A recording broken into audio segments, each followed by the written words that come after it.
आज के इस नए गहन विश्लेषण में स्वागत है। आज हम जिस विषय पर चर्चा करने वाले हैं वो सीधे तौर पर हमारे वजूद से जुड़ा हुआ है। यानी आखिर हम इंसान या इस धरती का कोई भी जीव वैसा क्यों दिखता है जैसा वो है। आज का हमारा टॉपिक है हेरिडिटी और जेनेटिक्स। जब मैं आज की इन 19 स्लाइड्स का अध्ययन कर रही थी तो मुझे लगा कि ये किसी बायोलॉजी की टेक्स्ट बुक से ज्यादा हमारे अस्तित्व का सोर्स कोड है। इसमें जेनेटिक्स का पूरा ब्रह्मास्त्र मौजूद है। हमारा मिशन क्लियर है, एक एक करके इन सारी 19 स्लाइड्स को जीरो से लेकर एडवांस लेवल तक डिकोड करना। बिल्कुल, और ये सच में एक बहुत ही अद्भुत यात्रा होने वाली है। जेनेटिक्स को अक्सर लोग सिर्फ एग्जाम का एक चैप्टर मान लेते हैं, लेकिन हकीकत में ये समझने की कुंजी है कि हम कौन हैं। यूपीएससी, एसएससी या बोर्ड एग्जाम्स के नज़रिए से तो ये टॉपिक बहुत रिलेवेंट है ही, लेकिन साथ ही ये हमारी बीमारियों, हमारे विकास यानी एवोल्यूशन को समझने के लिए भी उतना ही ज़रूरी है। तो आज हम लॉजिकली इन सभी कॉन्सेप्ट्स को क्लियर करेंगे। तो शुरू करते हैं पहली स्लाइड से। ये एक तरह का रोड मैप है इस पूरे डीप डाइव का। इसमें बताया गया है कि हम हेरिडिटी, वेरिएशन, मेंडल के नियम और सेक्स डिटर्मिनेशन जैसे टॉपिक्स कवर करेंगे। एकदम एक कंप्लीट एनालिसिस है। तो बिना देरी किए अगर हम दूसरी स्लाइड पर आएं तो वहाँ एक बड़ा ही दिलचस्प कंपैरिजन है। वेरिएशन को समझाने के लिए फोटोकॉपी और रीमिक्स का उदाहरण दिया गया है। हाँ, ये एनालॉजी इस प्रोसेस का सबसे सटीक वर्णन है। अगर हम रिप्रोडक्शन यानी प्रजनन की बात करें तो नेचर में दो मेन तरीके हैं। पहला है एसेक्सुअल रिप्रोडक्शन। आप इसको एक फोटोकॉपी मशीन की तरह समझ लीजिए। एक सेल खुद को डिवाइड करती है और जो नई सेल बनती है वो लगभग अपने ओरिजिनल फॉर्म की फोटोकॉपी होती है। इसमें जो भी छोटे मोटे बदलाव आते हैं ना, वो सिर्फ डीएनए कॉपी होने के दौरान आने वाले ग्लिचेस या म्यूटेशन की वजह से होते हैं। यानी उसमें वेरिएशन या विविधता बहुत ही कम होती है, राइट? एग्जैक्टली। और दूसरी तरफ है सेक्सुअल रिप्रोडक्शन, जिसे स्लाइड में जेनेटिक रीमिक्स कहा गया है। इसमें माता और पिता दोनों के डीएनए का मिलन होता है। तो बेसिकली नेचर दो अलग अलग ब्लूप्रिंट लेती है और उन्हें मिलाकर एक बिल्कुल नया कॉम्बिनेशन बनाती है। और यही वजह है कि इस प्रोसेस में हमें सबसे ज्यादा वेरिएशन देखने को मिलती है। मतलब एक ही माता पिता के दो बच्चे भी एक जैसे नहीं होते, क्योंकि वो फोटोकॉपी नहीं, रीमिक्स है। लेकिन तीसरी स्लाइड एक बहुत ही फंडामेंटल सवाल उठाती है। ये वेरिएशन होना आखिर जरूरी क्यों है? ये variation equals to survival kit वाला कॉन्सेप्ट क्या है? इसमें हीट रेजिस्टेंट बैक्टीरिया का एक बहुत बढ़िया एग्जाम्पल दिया गया है। मैं चाहूंगी कि आप इसको थोड़ा डिटेल में समझाएं। जरूर। देखिए, कल्पना कीजिए कि किसी झील में बैक्टीरिया की एक बहुत बड़ी आबादी है। अगर वो सब एसेक्सुअल रिप्रोडक्शन से बने होते तो वो सब फोटोकॉपी होते, सब एक जैसे। अब मान लीजिए कि ग्लोबल वार्मिंग की वजह से उस झील के पानी का टेम्परेचर अचानक से काफी बढ़ जाता है। अब क्योंकि सारे बैक्टीरिया बिल्कुल एक जैसे हैं और उनमें गर्मी सहने की ताकत नहीं है, तो पूरी की पूरी आबादी एक ही झटके में खत्म हो जाएगी। लेकिन सेक्सुअल रिप्रोडक्शन और वेरिएशन इस कहानी को बदल देते हैं, क्योंकि अब हर बैक्टीरिया का डीएनए थोड़ा अलग है। सही पढ़ा आपने। कुछ बैक्टीरिया नेचुरली ऐसे होंगे जिनके जेनेटिक कोड में एक ऐसा बदलाव या वेरिएशन आ गया होगा जो उन्हें थोड़ी ज्यादा गर्मी सहने की क्षमता देता है। जब टेम्परेचर बढ़ेगा तो आम बैक्टीरिया तो मरेंगे, लेकिन वो हीट रेजिस्टेंट वाले बच जाएंगे। वो आगे चलकर अपनी आबादी बढ़ाएंगे। तो नेचर हमेशा उस जीव को चुनती है जो अपने माहौल में सबसे फिटेस्ट होता है। इसलिए वेरिएशन सिर्फ रंग रूप का अंतर नहीं है, ये सर्वाइवल का सबसे बड़ा हथियार है। ये सच में नेचर का एक मास्टर स्ट्रोक है। अब आते हैं चौथी स्लाइड पर। जब भी जेनेटिक्स का जिक्र होता है, ग्रेगर मेंडल का नाम सबसे पहले आता है। लेकिन मुझे हमेशा से ये सवाल बड़ा मजेदार लगता था कि मेंडल ने अपने प्रयोगों के लिए हाथी, कुत्ते या इंसान को क्यों नहीं चुना? उन्होंने एक आम से मटर के पौधे यानी पी प्लांट का ही चुनाव क्यों किया? ये सवाल एग्जाम में भी बहुत बार आता है। इसके 3 बहुत ही सॉलिड साइंटिफिक रीजंस हैं। पहला रीजन है टाइम। मटर के पौधे का लाइफ साइकिल बहुत छोटा होता है, तो मेंडल बहुत कम समय में कई जनरेशंस की स्टडी कर सकते थे। अगर वो हाथी चुनते तो उन्हें एक जनरेशन के रिजल्ट के लिए ही 20 साल वेट करना पड़ता। हाँ, और दूसरा रीजन है सेल्फ पॉलिनेशन। बिल्कुल, मटर का पौधा नेचुरली सेल्फ पॉलिनेटिंग होते हैं। इससे मेंडल को अपने एक्सपेरिमेंट के लिए बिल्कुल प्योर ब्रीड वाले पौधे आसानी से मिल गए। और तीसरा और सबसे जरूरी रीजन, मटर के पौधे में 7 ऐसे कॉन्ट्रास्टिंग कैरेक्टर्स या विपरीत लक्षण थे जो एकदम साफ दिखते थे। पौधा या तो लंबा होगा या बौना, बीज का कुछ नहीं। बीज या तो गोल होगा या झुर्रेदार। इस क्लियर कट डेटा ने उनकी मैथ कैलकुलेशन को बहुत आसान बना दिया। तो इससे हम सीधे 5वीं स्लाइड पर आते हैं, मोनोहाइब्रिड क्रॉस, यानी जब उन्होंने पहली बार किसी एक लक्षण पर फोकस करके क्रॉस करवाया। यहाँ उन्होंने एक प्योर लंबे पौधे जिसका जीनोटाइप कैपिटल टी था, उसको एक प्योर बौने पौधे स्मॉल टी के साथ क्रॉस करवाया। और जो रिजल्ट आया पहली जनरेशन में, जिसे F1 जनरेशन कहते हैं, उसने कॉमन सेंस को हिलाकर रख दिया। लॉजिक ये कहता है कि लंबा और बौना मिलेंगे तो मीडियम पौधा बनना चाहिए, लेकिन F1 में सारे के सारे पौधे लंबे निकले। बौनापन तो जैसे गायब ही हो गया। गायब नहीं हुआ, बस छुप गया। और यहीं से निकला लॉ ऑफ डोमिनेंस, यानी प्रभाविता का नियम। मेंडल ने समझाया कि जब दो अलग ट्रेट्स एक साथ आते हैं तो एक अपना असर दिखाता है और दूसरे को दबा देता है। जो दिखाता है वो डोमिनेंट है और जो दब जाता है वो रिसेसिव है। इस केस में लंबा होना डोमिनेंट था। लेकिन स्लाइड नंबर 6 में कहानी में एक ट्विस्ट आता है, द कमबैक। जब F1 जनरेशन के उन लंबे पौधों को आपस में क्रॉस करवाया गया तो F2 जनरेशन में वो छुपा हुआ बौनापन वापस आ गया। ये कैसे हुआ? ये F2 जनरेशन का जादू था। यहां पौधे 3.1 के रेशियो में आए, यानी हर 4 में से 3 पौधे लंबे और 1 पौधा बौना। इसे हम फिनोटाइप रेशियो कहते हैं, क्योंकि ये वो है जो हमें बाहर से दिख रहा है। लेकिन अगर हम उनके अंदर के जेनेटिक मेकअप को देखें तो जीनोटाइप रेशियो था 1:2:1, यानी 1 प्योर लंबा, 2 हाइब्रिड लंबे और 1 प्योर बौना। ये नंबर्स एग्जाम के लिए रटने लायक हैं। और इस कॉन्सेप्ट को आसान बनाने के लिए हमारी 7वीं स्लाइड में एक बड़ी अच्छी वोकैब्युलरी दी गई है, फिनोटाइप और जीनोटाइप। अगर हम इसको याद रखना चाहें तो जीनोटाइप का मतलब है अंदर की बात, यानी वो जेनेटिक कोड जो सेल के अंदर लिखा है, और फिनोटाइप का मतलब है बाहर की सूरत, यानी पौधा लंबा दिख रहा है या बौना। ये याद रखने का बहुत ही बढ़िया मेमोरी हुक है। और इसी तरह हम डोमिनेंट और रिसेसिव को भी समझ सकते हैं। डोमिनेंट जीन वो है जो दादागिरी दिखाता है, अगर वो वहां है तो वो किसी और की नहीं चलने देगा। लेकिन रिसेसिव जीन वो चुपचाप बैठने वाला बच्चा है। वो अपनी बात तभी रख पाता है जब वहां कोई दादागिरी दिखाने वाला कैपिटल लेटर ना हो, यानी जब वो बिल्कुल अकेला हो, जैसे स्मॉल टी और स्मॉल टी। सही कहा। तो ये तो हुई एक ट्रेट के बाद, लेकिन 8वीं स्लाइड में मेंडल ने डबल धमाका कर दिया, डाई हाइब्रिड क्रॉस। अब उन्होंने 2 लक्षण एक साथ देखे, बीज का आकार यानी राउंड या रिंकल्ड, और बीज का रंग यानी येलो या ग्रीन। उन्होंने प्योर राउंड येलो का क्रॉस प्योर रिंकल्ड ग्रीन से करवाया। F1 जनरेशन में तो वही पुराना रोल चला, डोमिनेंट जीत गए और सभी बीज राउंड और येलो निकले। हाँ, लेकिन कहानी पलटती है 9वीं स्लाइड में, जहां F2 जनरेशन का रिजल्ट आता है। और यहां आता है जेनेटिक्स का सबसे फेमस मैजिक नंबर 9.3.3.1।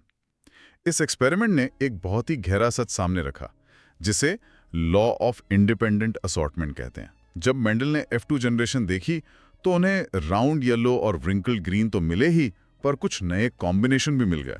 जैसे राउंड के साथ ग्रीन आ गया और रिंकल्ड के साथ येलो आ गया। मतलब आकार का जीन और रंग का जीन एक दूसरे के साथ बंधे हुए नहीं है।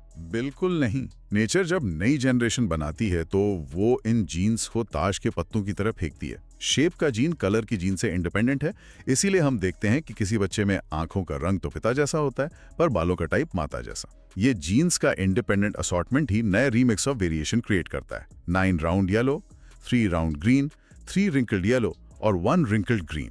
ये रेशो बहुत क्रूशियल है। डेफिनेटली। अब थोड़ा और गहराई में चलते हैं, 10वीं स्लाइड पर, मैकेनिज्म ऑफ हेरिडिटी। अभी तक हमने ये तो समझ लिया कि जीन से कैरेक्टर डिसाइड होता है, कैपिटल टी आएगा तो पौधा लंबा होगा। लेकिन सवाल ये है कि एक केमिकल कोड आखिर फिजिकली एक पौधे की हाइट कैसे बढ़ा देता है। इसमें एक रेसिपी बुक का बहुत अच्छा एनालॉजी दिया गया है। ये मैकेनिज्म समझना सच में माइंड ब्लोइंग है। हमारा डीएनए एक बहुत बड़ी रेसिपी बुक की तरह है। इस बुक में जो जीन है वो बेसिकली एक स्पेसिफिक प्रोटीन बनाने की रेसिपी है। अच्छा। अब पौधे की हाइट वाले केस में ये जीन एक स्पेसिफिक एंजाइम बनाता है। ये एंजाइम आगे चलकर पौधे में ग्रोथ हार्मोन बनाता है। अच्छा। तो अगर डीएनए में कैपिटल टी वाला जीन बिल्कुल सही कंडीशन में है तो वो एक परफेक्टली काम करने वाला एंजाइम बनाएगा। वो एंजाइम ढेर सारा ग्रोथ हार्मोन रिलीज करेगा और पौधा अपने आप लंबा हो जाएगा। एकदम सही। और दूसरी तरफ अगर जीन म्यूटेटेड है या स्मॉल टी वाला रिसेसिव है तो वो रेसिपी थोड़ी गड़बड़ होती है। जो एंजाइम बनता है वो उतना एफिशिएंट नहीं होता। नतीजा ये होता है कि ग्रोथ हार्मोन कम बनता है और पौधा बौना रह जाता है। तो जीन से हाइट का सफर बेसिकली एक केमिकल चेन रिएक्शन है। कितना लॉजिकल है सब कुछ। अब प्लान से आगे बढ़कर हम स्लाइड नंबर 11 में इंसानों की बात करते हैं। बॉय और girl, sex determination in humans. ये टॉपिक एग्जाम के लिए जितना जरूरी है उतना ही समाज की गलत फहमियों को दूर करने के लिए भी। हम सब जानते हैं कि ह्यूमन सेल में क्रोमोसोम के 22 जोड़े होते हैं। हाँ, 23 पेयर्स। इनमें से शुरुआती 22 पेयर्स को ऑटोजोम्स कहते हैं। ये मेल और फीमेल दोनों में बिल्कुल एक जैसे होते हैं और हमारी बॉडी के बाकी फीचर्स डिसाइड करते हैं। लेकिन सारा गेम उस आखिरी यानी 23rd जोड़े का है जिसे 6 क्रोमोसोम कहते हैं। और स्लाइड 12 में इस पूरे प्रोसेस को एक मैथ इक्वेशन की तरह समझाया गया है। फीमेल्स में ये 23rd जोड़ा परफेक्ट मैच होता है, XX, लेकिन मेल्स में ये मिसमैच होता है, एक लंबा X और एक छोटा Y, और यही बाई क्रोमोसोम मेल होने का ट्रिगर है। एग्जैक्ट। तो जब रिप्रोडक्शन होता है तो फीमेल के पास तो आगे देने के लिए सिर्फ X क्रोमोसोम ही है, उनके पास Y है ही नहीं। तो माता हमेशा अपने बच्चे को X क्रोमोसोम ही देगी। इसका सीधा मतलब ये हुआ कि बच्चे का जेंडर क्या होगा इसमें माता की जेनेटिक मेकअप का कोई रोल नहीं है। ये पूरी तरह इस बात पर निर्भर करता है कि पिता के स्पर्म में कौन सा क्रोमोसोम आ रहा है। मतलब अगर पिता की तरफ से X आया तो X और X मिलकर बच्ची बनेगी, और अगर पिता की तरफ से Y आया तो X और Y मिलकर बच्चा बनेगा। ये प्रैक्टिकली एक 50-50 चांस का प्रोबेबिलिटी गेम है। बिल्कुल। हर प्रेगनेंसी में बेटा या बेटी होने का चांस ठीक 50% होता है। ये नेचर का एक कॉइन टॉस है। तो समाज में जो सदियों से चला आ रहा था कि बेटे के ना होने पर माता को दोष दिया जाता था, बायोलॉजी ने उसे मैथमेटिकली और साइंटिफिकली गलत साबित कर दिया है।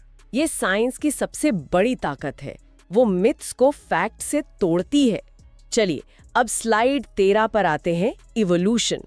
अभी तक हम वेरिएशन को पीढ़ी दर पीढ़ी देख रहे थे। जब यही वेरिएशन हजारों लाखों साल तक इकट्ठा होता रहता है तो उस बदलाव को हम इवोल्यूशन कहते हैं। लेकिन इसमें एक कंफ्यूजन होती है। एक बड़ा प्रैक्टिकल सवाल इस स्लाइड में है कि अगर कोई इंसान जिम जाकर बहुत मस्कुलर बॉडी बना ले तो क्या उसके बच्चे भी बॉडी बिल्डर पैदा होंगे? ये डिफरेंस समझना बहुत बड़ा कॉन्सेप्ट है, एक्वायर्ड ट्रेट्स और इनहेरिटेड ट्रेट्स का। जिम जाना, मसल्स बनाना या तबला बजाना सीखना, ये सब एक्वायर्ड ट्रेट्स हैं, यानी आपने इन्हें अपने जीवन काल में बाहर से हासिल किया है। ये बदलाव सिर्फ आपकी बॉडी सेल्स यानी सोमैटिक सेल्स में होता है। लेकिन रिप्रोडक्शन तो जर्म सेल्स यानी स्पर्म और एग से होता है। तो जब तक कोई बदलाव उन जर्म सेल्स के डीएनए लेवल पर नहीं होता तब तक वो अगली जनरेशन में ट्रांसफर नहीं हो सकता। एकदम पॉइंट पर हैं आप। जिम की एक्सरसाइज आपकी डीएनए का कोड नहीं बदलती, इसलिए बॉडी बिल्डर का बच्चा मस्कुलर पैदा नहीं होता। एवोल्यूशन सिर्फ उन्हीं बदलावों को गिनता है जो इनहेरिटेड होते हैं, यानी जो डीएनए लेवल पर होते हैं। और जब ये छोटे छोटे डीएनए वेरिएशंस लाखों साल तक एक्यूमुलेट होते हैं तब क्या होता है? तब आती है हमारी स्लाइड 14, स्पीसिएशन, यानी एक नई स्पीशीज या प्रजाति का बनना। इस स्लाइड में बीटल्स यानी भृंग का एक बड़ा अच्छा विजुअल एग्जाम्पल है। मान लीजिए एक जंगल में लाल बीटल्स रहते हैं। अचानक जमीन फटने से बीच में एक नदी या पहाड़ बन जाता है और बीटल्स का ग्रुप 2 हिस्सों में बन जाता है। इसे जियोग्राफिकल आइसोलेशन कहते हैं, है ना? हाँ, पहाड़ के इस पार वाले उस पार नहीं जा सकते। अब दोनों ग्रुप्स का आपस में क्रॉस ब्रीडिंग यानी रिप्रोडक्शन बंद हो जाता है। इसे रिप्रोडक्टिव आइसोलेशन कहते हैं। अब मान लीजिए पहाड़ के एक तरफ बहुत बारिश होती है और दूसरी तरफ सूखा पड़ता है। हजारों साल तक दोनों तरफ के बीटल्स अपने अपने एनवायरनमेंट के हिसाब से अलग अलग वेरिएशंस डेवलप करेंगे। और एक टाइम ऐसा आएगा जब इन दोनों का डीएनए इतना अलग हो जाएगा कि अगर आप पहाड़ हटा भी दें तब भी वो आपस में ब्रीड नहीं कर पाएंगे। वो फिजिकली और जेनेटिकली 2 अलग स्पीशीज बन चुके होंगे। ये स्पीसिएशन का फाउंडेशन है।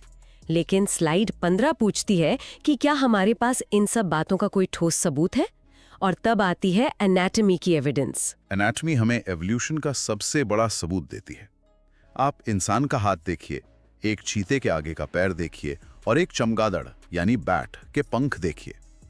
बाहर से इनका काम बिल्कुल अलग है, पकड़ना, दौड़ना, उड़ना। लेकिन जब आप इनका एक्सरे करेंगे और अंदर की हड्डियों का पैटर्न देखेंगे तो आप हैरान रह जाएंगे। सब में ऊपर एक लंबी हड्डी, फिर नीचे 2 हड्डियां और फिर उंगलियों की छोटी हड्डियां। एनाटॉमी बिल्कुल सेम है। इन्हें होमोलॉगस ऑर्गन्स कहा जाता है। बिल्कुल, अंदर से स्ट्रक्चर सेम है क्योंकि इन सब के पूर्वज यानी एंसेस्टर्स किसी जमाने में एक ही थे। वहां से ब्रांच आउट होकर सब ने अपने माहौल के हिसाब से मॉडिफिकेशंस कर लिए। ये कॉमन एंसेस्ट्री का पक्का प्रूफ है। इसके ऑपोजिट होते हैं एनालॉगस ऑर्गन्स, जैसे बैट का पंख और तितली का पंख। दोनों उड़ते हैं पर अंदर का स्ट्रक्चर बिल्कुल अलग है, यानी अलग अलग एंसेस्टर से आकर उन्होंने एक जैसा काम सीखा। अमेजिंग। और स्लाइड 16 बताती है एक और एविडेंस के बारे में, फॉसिल्स यानी जीवाश्म। ये तो जैसे रॉक्स के अंदर दबी हुई एक टाइम मशीन है। हम जमीन खोदते हैं और जो परत जितनी गहरी होती है उसमें मिला फॉसिल उतना ही पुराना होता है। यहाँ आर्कियोप्टेरिक्स का एक बहुत ही स्पेसिफिक एग्जाम ओरिएंटेड एग्जाम्पल है। आर्कियोप्टेरिक्स एवोल्यूशन की एक कनेक्टिंग लिंक है। जब इसका फॉसिल मिला तो साइंटिस्ट चौंक गए। इसके पास रेप्टाइल्स यानी रेंगने वाले जीवों के लक्षण थे, जैसे दांत और लंबी पूंछ, लेकिन साथ ही इसके पास बर्ड्स की तरह फेदर्स यानी पंख भी थे। इस अकेले फॉसिल ने यह साबित कर दिया कि बर्ड्स का एवोल्यूशन अचानक नहीं हुआ, बल्कि वो धीरे धीरे रेप्टाइल से ही इवॉल्व हुए हैं। डायनासोर्स का बर्ड्स में बदलना, ये सब नेचर का एवोल्यूशन है। लेकिन स्लाइड 17 मुझे सबसे ज्यादा फैसिनेटिंग लगी। इसमें बताया गया है कि एवोल्यूशन सिर्फ नेचर ने नहीं, इंसानों ने भी ड्राइव किया है, जिसे आर्टिफिशियल सिलेक्शन कहते हैं।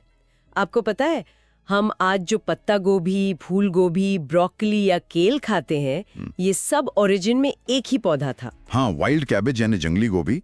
हजारों साल पहले किसानों ने देखा कि इस पौधे में वेरिएशंस हैं, तो उन्होंने अपने फायदे के लिए सिलेक्शन शुरू किया।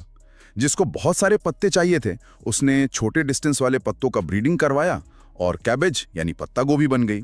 जिसको बंद फूल चाहिए थे, उसने चुनते चुनते कॉलीफ्लावर यानी फूल गोभी बना ली। जिसने उस पौधे के विकास को फूल बनने से पहले ही रोक दिया, उसने ब्रोकली बना ली। तो डिफरेंस बस इतना है कि नेचुरल सिलेक्शन नेचर करती है सर्वाइवल के लिए, और आर्टिफिशियल सिलेक्शन इंसान करते हैं अपनी जरूरत या स्वाद के लिए। अब हम पहुंच गए हैं अपनी सेकेंड लास्ट यानी स्लाइड 18 पर। ये एक स्पेशल एग्जाम अलर्ट स्लाइड है, ब्लड ग्रुप लॉजिक। एक क्वेश्चन बार बार आता है, अगर पिता का ब्लड ग्रुप टाइप ए है और माता का टाइप ओ है, तो क्या बच्चे का ब्लड ग्रुप ओ हो सकता है? लोगों को लगता है कि अगर पिता ए है तो बेटा ओ कैसे होगा, पर यहाँ मेंडल का वही पुराना रूल काम आएगा। ब्लड ग्रुप ओ एक रिसेसिव ट्रेट है। इसका जीनोटाइप होता है दोनों स्मॉल आई यानी आई।